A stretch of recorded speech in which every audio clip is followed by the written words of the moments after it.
Presiden Soeharto dikalahkan KHR Asad Syamsul Arifin.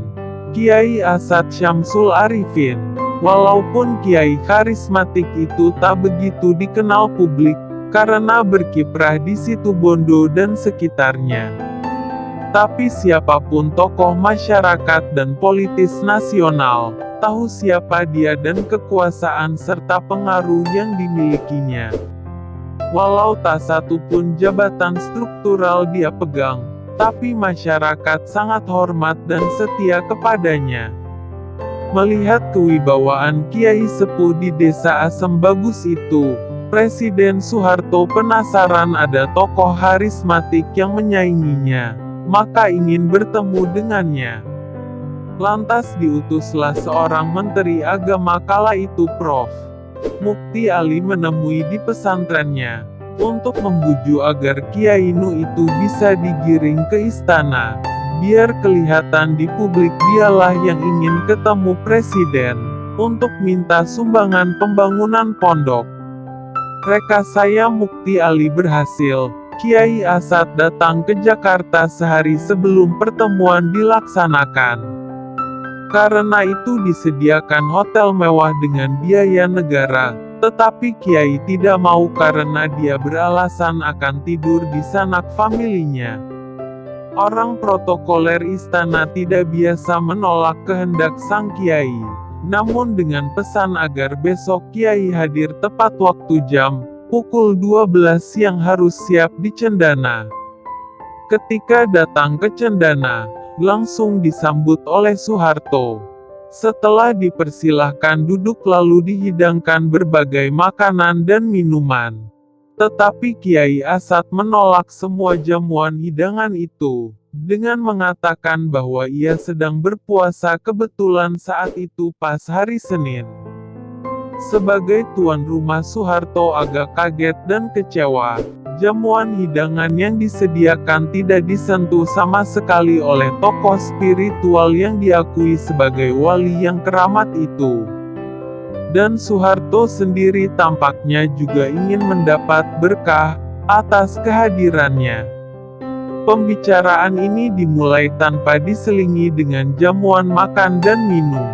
Ini benar-benar pembicaraan tingkat tinggi, antara penguasa politik duniawi dengan seorang kiai penguasa alam rohani.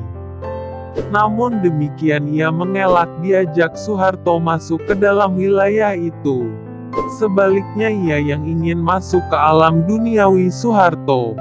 Padahal sebagai penganut kebatinan, Soeharto ingin mendapat pengetahuan kerohanian dari sang rohaniawan. Awalnya Kiai Sufi itu bersemangat berbicara tentang keamanan, masalah sosial terutama kesejahteraan ekonomi yang ini benar-benar dunia lawan bicaranya. Soeharto tertegun dan kaget mendengar penguasaan politik keamanan Kiai Sufi ini sangat tinggi. Lebih tercengang lagi ketika sang Kiai berbicara dengan fasih tentang struktur tanah, strategi budidaya pertanian dan kelautan. Bagus-bagus Kiai, berapa kira-kira biaya yang dibutuhkan? Biar nanti kami bantu semuanya, komentar Soeharto. Oh, tidak Pak Presiden, kami tidak butuh bantuan finansial, kata Kiai. Seperti disambar geledek siang itu, Soeharto mendengar tawarannya ditolak.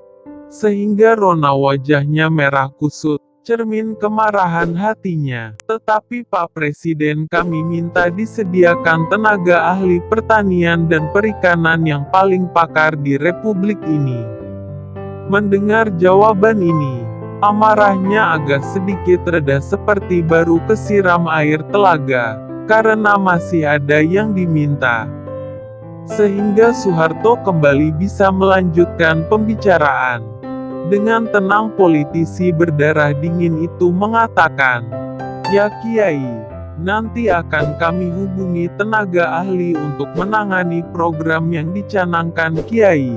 Tetapi tenaga ahli kita belum cukup banyak, masih langka atau jarang, karena itu mereka perlu dibayar mahal." Tapi Kiai tidak perlu khawatir, semuanya akan ditanggung oleh negara, kata Soeharto. Terima kasih Tuan Presiden. Tetapi berapapun biaya konsultan dan biaya ahli akan kami bayar sendiri, tukas Kiai Asad dengan penuh percaya diri. Soeharto kembali marah. Suasana di dalam ruangan itu kembali tegang. Mukti Ali kembali yang menjadi perantara pertemuan itu tak berani menyela untuk sekadar mencairkan suasana. Ajudan yang ada di sana diam ketakutan apa yang bakal Presiden lakukan. Tiba-tiba Presiden berdiri diikuti Mukti Ali dan Kiai Asad. Ajudan tak tahu bahwa pertemuan hendak akan diakhiri. Lalu Soeharto berjabat tangan dengan Kiai Asad. Baiklah Kiai, nanti akan kami kirim tenaga ahli. Kiai menjawab singkat, terima kasih Pak Presiden. Kemudian keduanya saling berangkulan, dua kekuatan duniawi dan rohani. Seketika ketegangan pun mereda. Ternyata Kiai kampung yang sepuh itu sulit untuk ditaklukkan. Kesederhanaannya membuat kokohnya kemandiriannya, sehingga mampu meluluhkan kemegahan Soeharto.